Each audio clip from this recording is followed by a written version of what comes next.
An 11-point plan to save racehorses' lives. PETA's boardroom activism begins in racetracks around the country. Next on the PETA Podcast.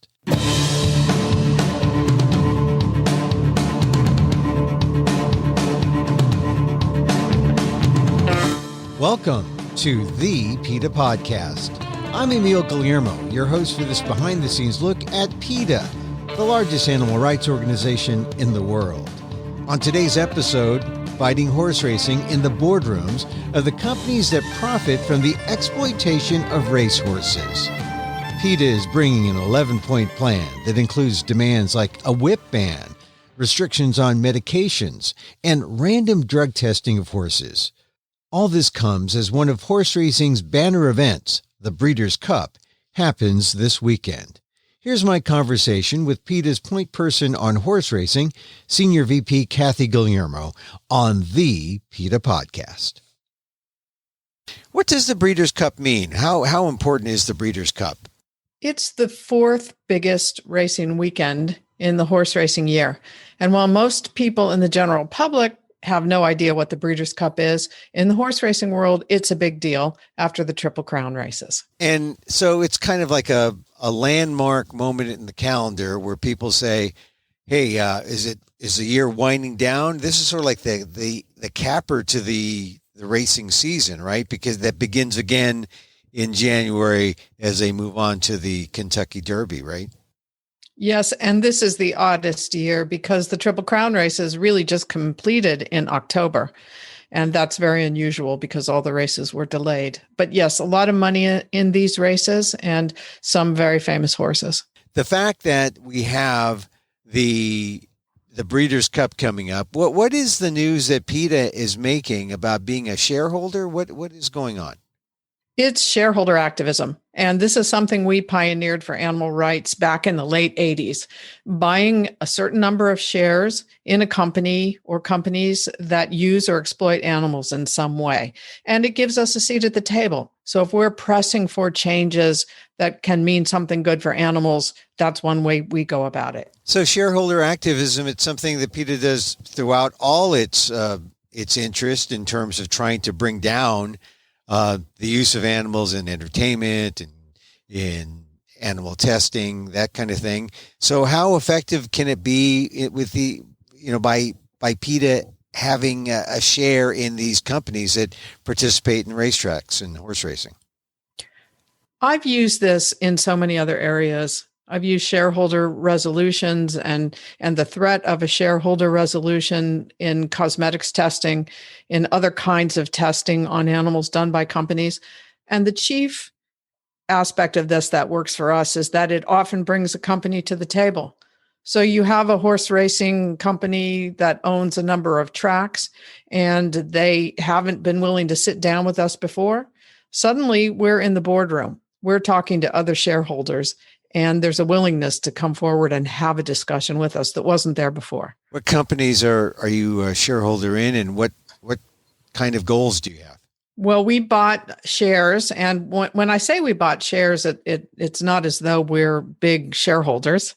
We bought the minimum amount of shares that makes it possible for us to introduce a resolution in a company. And we chose 4 companies: VICI Properties, Boyd Gaming, Penn National Gaming, and Gaming and Leisure Properties. And among these 4 companies, they own 12 tracks in about 6 different states. How significant is that in terms of the overall, racing involvement? Is this one of the top groups here that you're trying to get in?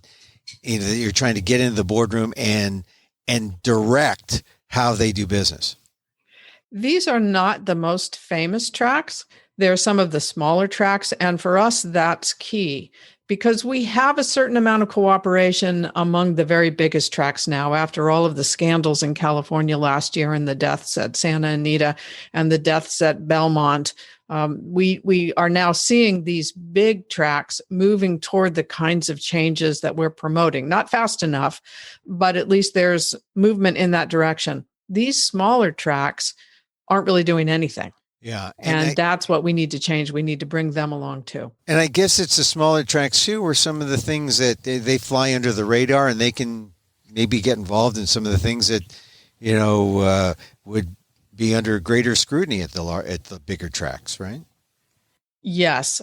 And in some of these states, these tracks are small. There isn't a large portion of the population that is supporting them, but there still are thousands of horses affected by what goes on there. Yeah. And so PETA can make a difference. Now, a question comes up. PETA doesn't support horse racing, so why would you want to own pieces of horse racing companies? I mean, people would say, well, you're in the boardroom. I mean, you're not taking part, or are you being part of what they're doing? Well, I'll do whatever I can legally and peacefully to make sure that horses aren't dying on the track. Our goal is to make sure that horses are not suffering in ways they don't have to suffer. And no, we don't support racing. We will never support racing or any other endeavor that profits at the expense of animals. But there's a lot that can be done to make a huge difference for horses. And we've seen that at Santa Anita racetrack in the last year. And once again, the companies and tracks that we're talking about here, so that people can, see if they're in their neighborhood, see if they're, they're the tracks that where they, that they in their home state. Oh, that's a good question. I can give the tracks and the states. Mountaineer and Hollywood at Charlestown, both in West Virginia. We have 3 tracks in Ohio: Thistledown, Belterra, and Mahoning Valley. In Louisiana, Evangeline Downs and Delta Downs. In Texas, Retama Park and Sam Houston Park. And New Mexico, Zia Park. And in Pennsylvania, Hollywood Casino at Penn National Racecourse. So those are not real. They're small tracks compared to, say, Churchill Downs and Santa Anita. But people who know horse racing, they know the names of these tracks, and they know that, that stuff must go on there. That now that you're in the boardroom, what do you hope to accomplish? What are some goals again? Well, we saw some of the changes that can be made in California last year. PETA worked with the California Horse Racing Board. We worked with the Stronach Group. We were in those boardrooms, so to speak, although they're not publicly owned entities. But we did press for changes that would make a huge difference for horses. We have an 11-point plan. And this is the bare minimum of what can be done to help horses. And this is where all tracks should start. Starting at the top, all the medications in the 2 weeks before a race should be banned, because we know that 90% of horses who break bones on the track and who die that way had a pre-existing injury at the site of that break. And it's the medications, the legal medications, that cover up the symptoms of those injuries. So get rid of the medications. If the horses have to be medicated, they shouldn't be racing. Horses need to have sufficient time to recover from injury, or even from just the stress. We know that people who run marathons or 10Ks, they need a certain amount of recovery time. Aren't there strict laws already that exist that would restrict medication? I don't think it's excessive to say that the medication rules are a joke. They've been a joke. They have allowed so many different kinds of drugs legally in horses before they get on a track. And I can give you just one example in California where they have dealt with this. There are certain amounts of medications that are allowed to be in a horse's system legally on the day that horse runs in a race. And it's a tiny amount. So one would think, well, okay, that's not very much. Surely if the horse has soreness, we would see it. But what they have done traditionally is give them 7 or 8 of these medications all at once. So legally, they're within the allowable amount, but we have what's called stacking.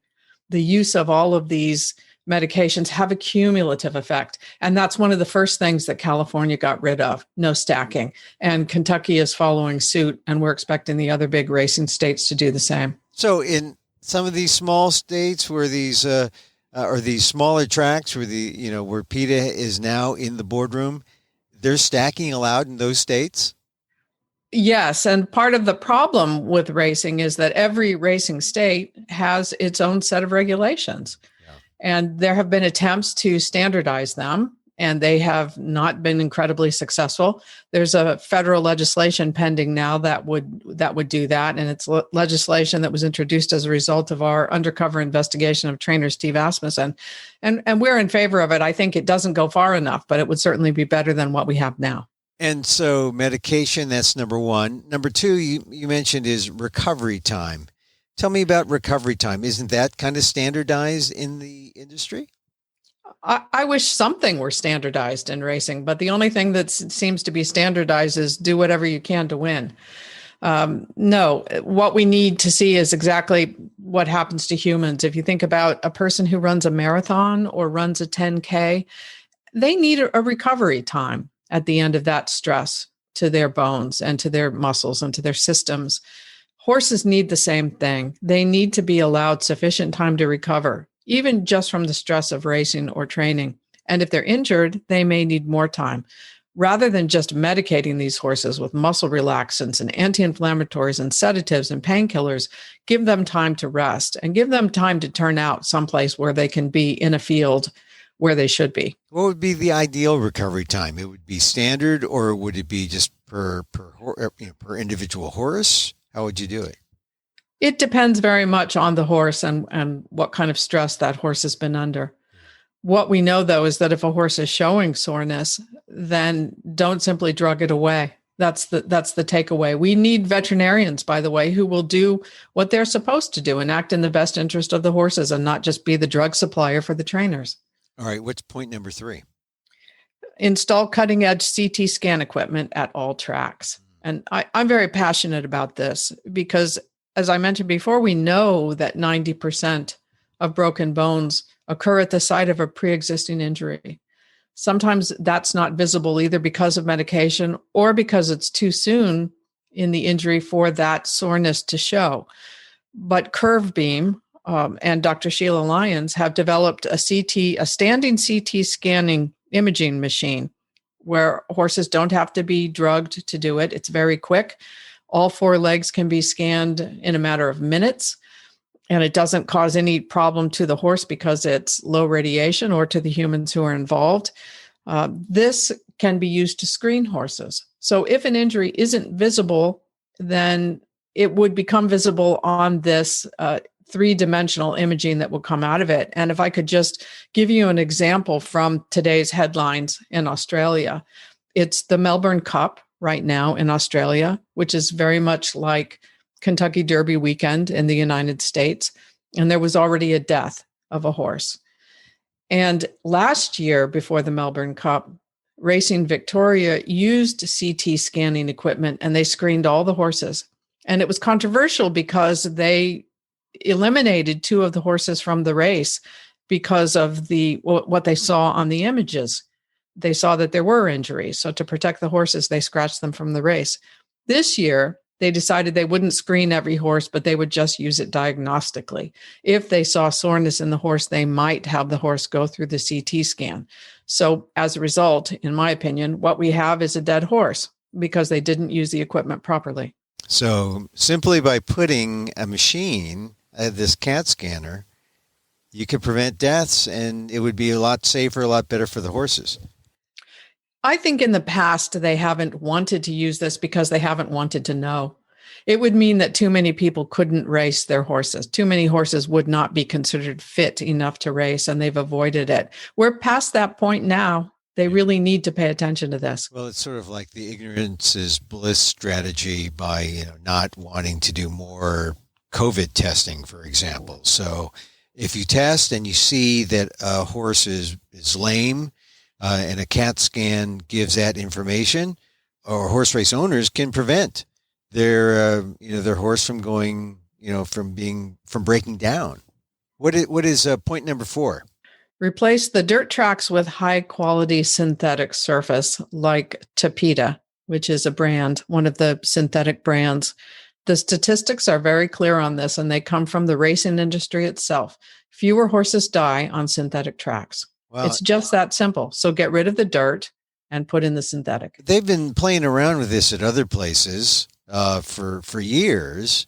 It hasn't sort of trickled down to some of these smaller tracks. Why? It's just cost, or what do you think?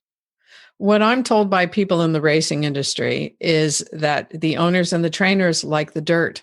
They like the horses to run on the dirt because it's faster. And the US is one of the few countries in the world that has horses run on dirt. Most of them run on turf or grass, which is a little bit softer on the legs. And it just really comes down to something that simple and stupid. In fact, Keeneland had a synthetic track a number of years ago, right, and there were fewer deaths, but there were trainers who didn't like it and they refused to bring their horses there to race. And so they took out the good synthetic and they put the dirt back in. And of course, the number of deaths went up. Well, you're going to have some resistance again at the smaller tracks. They'll point to Keeneland and say they switched. Why should we switch? Well, they can resist themselves out of business for all I care. It's ridiculous that when they know something will spare a horse death, that they don't embrace it with open arms. Yeah. All right. Point number 5 in your list of 11. We need to get rid of the trainers who have multiple medication violations. Right now, in most of the racing states, if a horse has an excess amount of illegal medication in his or her system or has an illegal substance that's found after a race, then that trainer may get a fine. If it's the second violation of the year, may get a bigger fine. If it's the third violation, may get yet a bigger fine and a suspension. Why are we messing around with this? I mean, we have seen again and again and again these trainers with many violations continuing to race horses, continuing to violate them. There's no room in an industry like racing that is trying to save itself to allow these people to continue to violate the law. And of course, Bob Baffert is the most prominent example right now because he's just had another drug overage, a violation of drugging rules.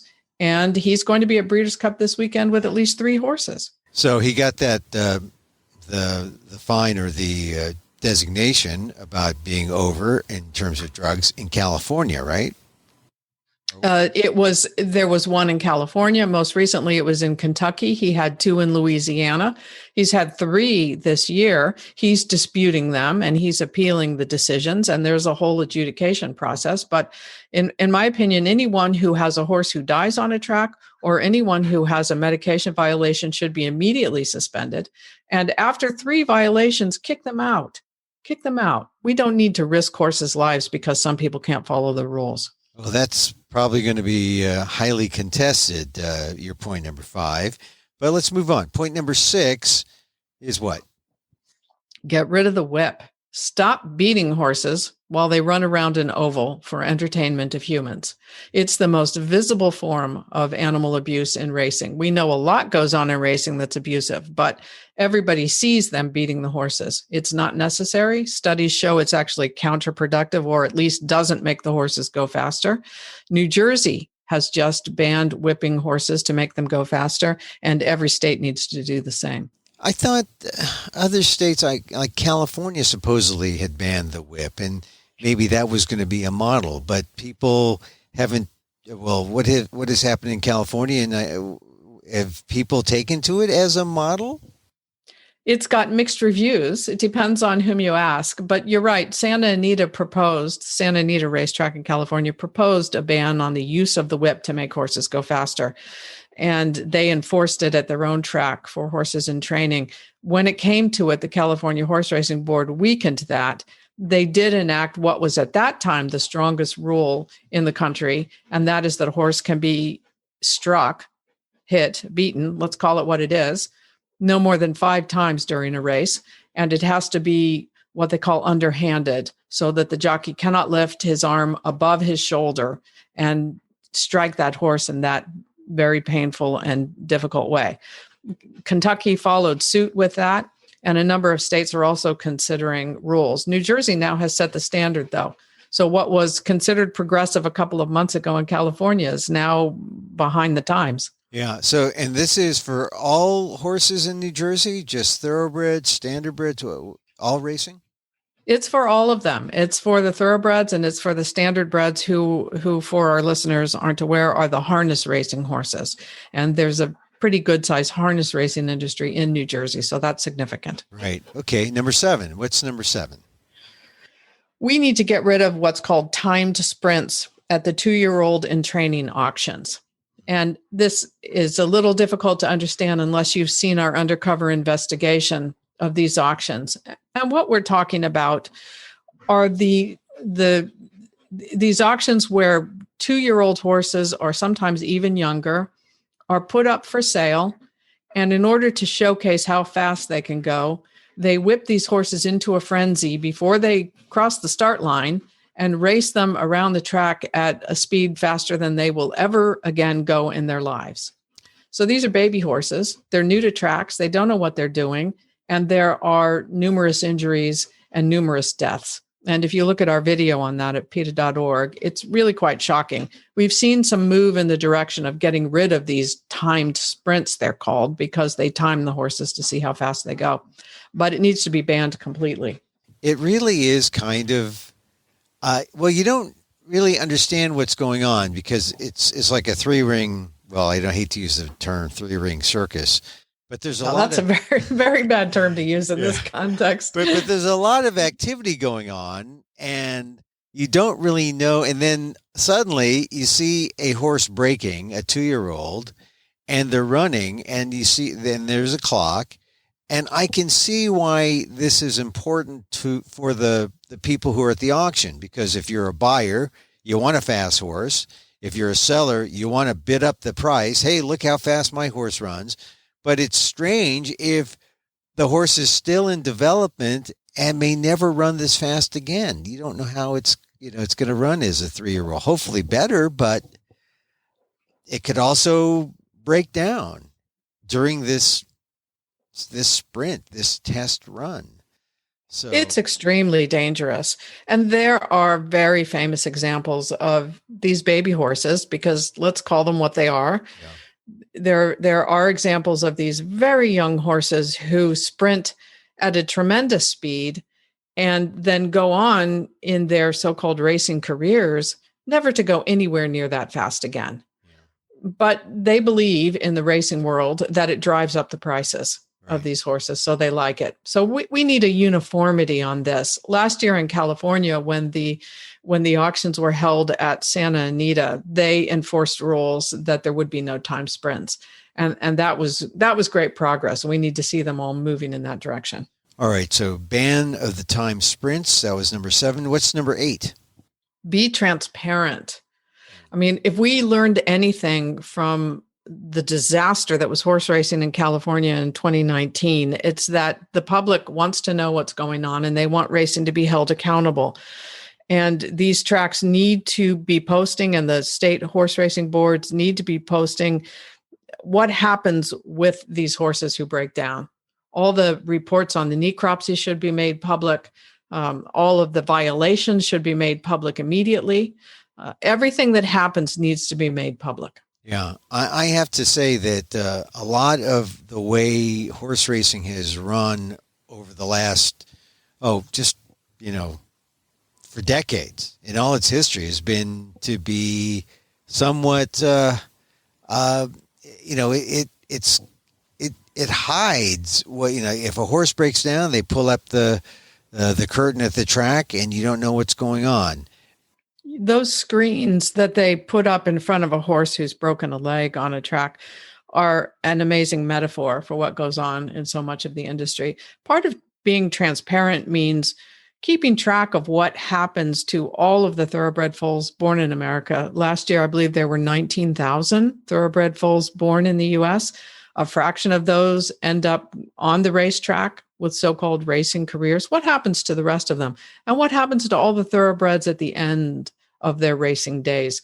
There needs to be a tracking system from birth throughout these horses' entire lives, too. Presently, they don't let you know. They could be, we can only guess where they go. And that would be good to know, to see how many of them end up in a bad way. But right now, unless there's transparency, there's nothing that says you are entitled to that information, right? Right. And that's where the requirement to be transparent comes in. Okay. What is number 9? Don't sell horses to foreign racing entities that routinely send them to slaughter. And PETA has done two undercover investigations of slaughter practices in foreign countries, most recently in South Korea. And I want to be clear that I'm not talking about horses sold specifically for slaughter. I'm talking about thoroughbreds who are sold to the South Korean racing industry. They're bought in pretty big numbers by South Korea to race on the tracks there or to use for breeding there.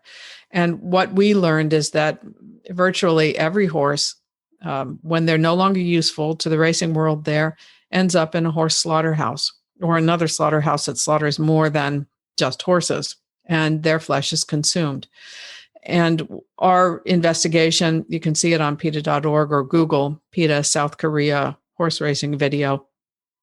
And you'll see that, I mean, the video is just heartbreaking because there are these horses who are being trucked in the back of open bed pickup trucks.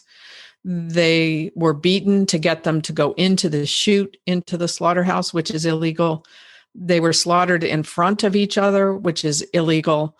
And our investigation, I'm happy to say, did lead to quite a scandal in South Korea. And charges were filed against the slaughterhouse workers, and changes have been made as a result. But we need horse racing in America to take responsibility for where it sends horses. Right now, the only organization that's been outspoken on this is the Stronach Group, and they don't want their horses ending up in a slaughterhouse. And every auction company in the U.S. and every owner who's thinking about putting their horse up for auction needs to put something in place to make sure that horses are not going to slaughter overseas. But right now, there's nothing to prevent that from happening, right? I mean, they do that routinely now.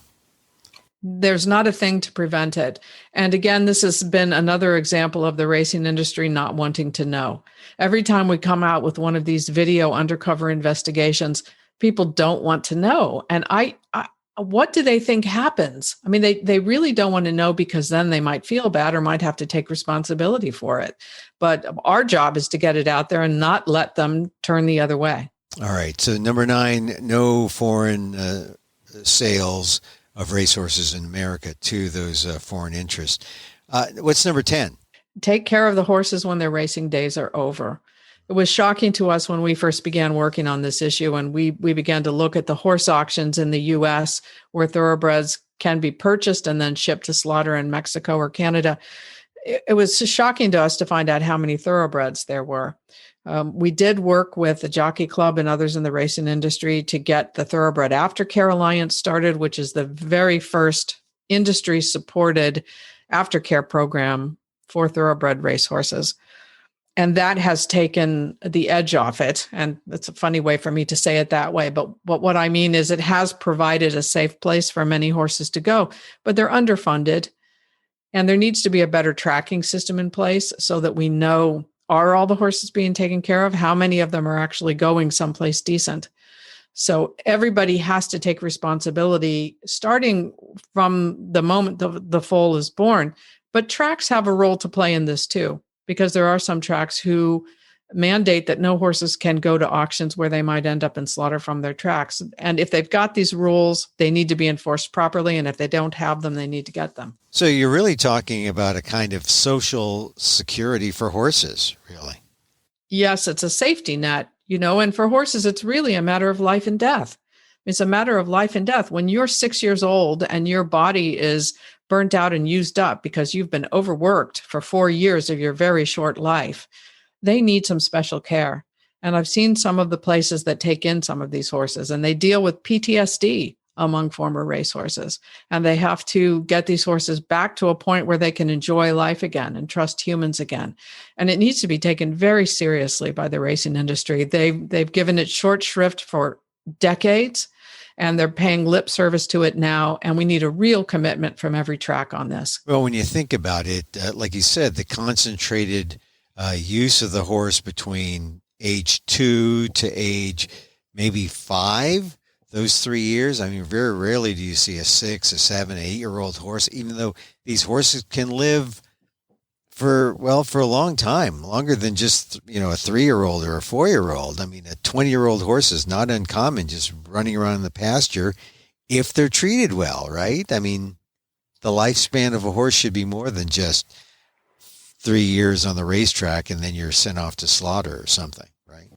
It's stunning to think that for many thoroughbreds, their 5-year-old year, when they're becoming physically mature, when their bones are fully hardened, that they're burnt out and used up from racing. The very year that they become physically mature, they have arthritis. It's stunning. It's not acceptable. And we've seen some of the horses that we've been able to rescue. And I'm thinking of one now called Charlie's Quest from our investigation of Steve Asmussen, who was with a wonderful supporter of ours at her farm on the East Coast. And I've seen him go from a horse with a leg fracture who had arthritis in all his joints to this wonderful, enthusiastic, energetic animal who loves life and who has a terrific life on this farm with 2 other rescued horses. So I know it's possible, but it's only possible if they take responsibility for it. Okay, so that's number 10. Take care of those retired racehorses. And number 11, the final point in your 11-point plan. All of the racetracks need to conduct mandatory, unannounced, frequent, and random out-of-competition testing. And when I say out-of-competition testing, I'm referring to testing that could occur at any time, even when the horse is not racing. Every track should be able to walk into any stall where a horse is being kept, any place, whether it's on their track or on that horse's own so-called farm, and take a blood sample and a urine sample. Because we need to know, are these trainers and these veterinarians over-medicating or using illegal substances on these horses in a way that can't be seen by the stewards at a racetrack? And this is really crucial. There was a horse today who failed an out-of-competition testing and has been eliminated from a big race. And this is important because this is how you catch the bad guys, so to speak. To put it in very simple terms, they're not going to do something illegal right in front of the people who are regulating racing on the track. They need to be held accountable for the way they treat the horses at all times. So random tests, you're going to get some pushback on that. Well, I don't care. My pushback is horses are dying. Fix that. And it's really that simple. Last year, actually 2 years ago, when the bettor we worked with named Jeff Treader filed a lawsuit against a harness racing trainer for the use of an illegal substance. That illegal substance was discovered because of out-of-competition testing. It was the Meadowlands racetrack, harness racetrack in New Jersey, and the owner of that track has been very active in trying to find out who's cheating and kick them out of the sport altogether. And they went to the farm where this horse was kept and they took the blood test and they happened to find it. And that's just crucial to any well-running track going forward. So out of competition, random testing. It's point number 11 out of PETA's 11-point agenda. You're going to take this all to the boardroom. And at all these different tracks, these smaller tracks around the country that are owned by these companies that you have shares in, well, what are your hopes in terms of success? Well, it's a funny thing. All of this information, all of these, and again, this is the bare minimum. This is the starting point for change in the racing world. All of these come from my conversation with dozens of people who work on racetracks and who are involved in horse racing. The people who don't want horses to die and suffer, the people who are upset by what they see, they come to us and they've educated me over the years. I have a background with horses, so I had some knowledge, but not anything like what I've learned over the last decade. So if people in racing can come to me with these ideas and say this would make a big difference, then it should be very straightforward for any track to recognize that this is important. This is not a secret, these changes. Everybody knows this is what should be done. Now, whether or not the tracks we meet with will want to do it, I don't know, but we'll certainly be putting that pressure on them. All right. And while I have you, bring us up to date on what is happening in California and elsewhere in racing. Now that we've reached pretty much the end of the racing year with the Breeders' Cup, what are some of the things you've mentioned? Some things like the whipping ban in New Jersey. What are some other things that we need to be aware of that represent some kind of movement or change in the racing industry? Well, California's been quite the leader in this area, and I know that there is much more to be done. but we have seen the California Horse Racing Board continue to enact rules. In my opinion, they need to be a little bit more aggressive in passing some of these new rules. They need to take a harder line stance than they have against the tracks where the deaths are occurring. But we have seen progress. And the meet that was just concluded at the Santa Anita racetrack, which last year was the site of so much scandal, the 16-day meet, including a month and a half of training sessions, there were 0 deaths. Wow. So I think what we've seen is that rules like this can make a difference. It doesn't solve everything. It doesn't make horse racing humane, but it does make a huge difference. We've seen Kentucky begin to pass some of the same rules and to work to state their intention, which so far they've made good on, of pushing that forward. We have seen New York not go nearly far enough, but they are part of a consortium of racetracks that is looking at all of these changes and seeing how they can enact them. It needs to be faster. It needs to be sooner. But at least there is change afoot there. And the federal legislation, which would put a body over the medication rules and other rules in racing so that they would be uniform throughout the United States, finally has some traction. And that's because Senator Mitch McConnell has decided to support it, which I suspect means that Churchill Downs decided to support it, and he got the thumbs up from them. So there is a possibility that that bill could pass. One last follow-up, because last year was just a huge year looking at you mentioned Santa Anita, and actually all the deaths that occurred on at the tracks in the Los Angeles area. What do you think we've gone from, dozens of deaths to 0 deaths now? At this one meet in Santa Anita, there were 0 deaths. There were, I believe, 2 deaths at Del Mar. I may have that, might have been 3 deaths. There were some deaths at Del Mar, and there were deaths at Santa Anita earlier in the year. And Golden Gate Fields in Northern California has a long way to go. We are by no means out of the woods here. And when I say we, I mean the horses. If I may speak for the horses, it's a very dangerous thing that they're forced to do. And it's not right that it's dangerous to them. So there's a long way to go, but there are very few meets where there are 0 deaths. So that at least shows that these rules can work. They need more of them. They need to be enforced better. And of the rules that were changed from last year to this year, what is the 1 or 2 most important things that may have resulted in this 0 death occurrence in that one meet at Santa Anita? Several things. The elimination of stacking, the elimination of the multiple medications. The horses are observed during training now. All of the rules that apply to races now apply to training, so that horses can't be medicated in the same way before they train. The awareness of previous records, somebody at the track looking at, where did that horse race before? And did that horse have a long layoff from racing, indicating possible injury? All of these get a better look. There is some imaging equipment at Santa Anita. It's not the CT scan equipment yet that we're pushing for, but there is diagnostic MRI and PET scan, which is helpful if they suspect an injury. It's an awareness of what's going on and acting on it that I think is so important. There's also a regulation requiring horses to be on the track for a certain number of days before they race so that they can be observed. If there's soreness observed, if there are problems observed, they can scratch that horse. And as a result of all this, we've seen a shrinkage in the number of horses eligible to race and a shrinkage in the number of racing days by about a third, I would say, in California. A third fewer horses on the track, a third fewer, or 25 to 30% fewer races in California. Because once you kick out the trainers whose horses, or not, sadly, it's not kick out the trainers, but once you eliminate the horses who are not eligible to run for health reasons, there aren't as many horses left who can do it. Yeah. I mean, it really boils down to, if your horse is not fit to run, it shouldn't run. And as soon as we can find out efficiently which horses are in that category, we can help them get better. And then we have a shrinkage of the racing world, really. and of the business. And that's how it should be.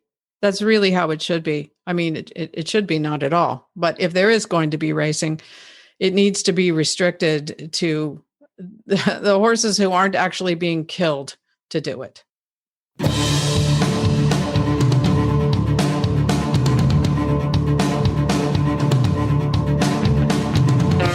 Kathy Guillermo, PETA Senior VP and point person on horse racing, on the 11-point plan PETA is bringing to corporate boards to save racehorses' lives. For more, go to PETA.org.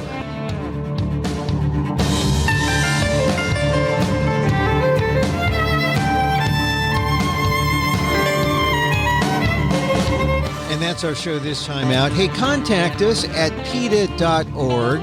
You can find me on Twitter at Emil Amok, that's EMILAMOK, or on AMOK.com. Or see my work at ALDEF, the Asian American Legal Defense and Education Fund. That's at AALDEF.org/blog. And as a point of disclosure, Kathy Guillermo is my spouse.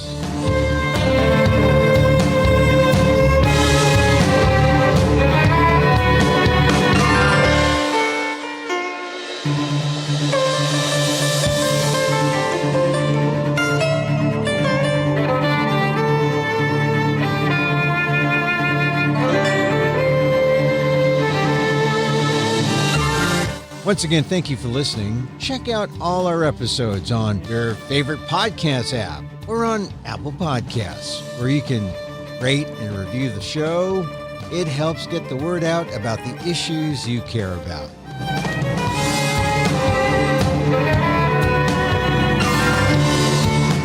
Our music is provided by Carbon Works. Check them out on YouTube. And join us again next time for more insight into animal rights and the fight for a cruelty-free world on the PETA Podcast. I'm Emil Guillermo.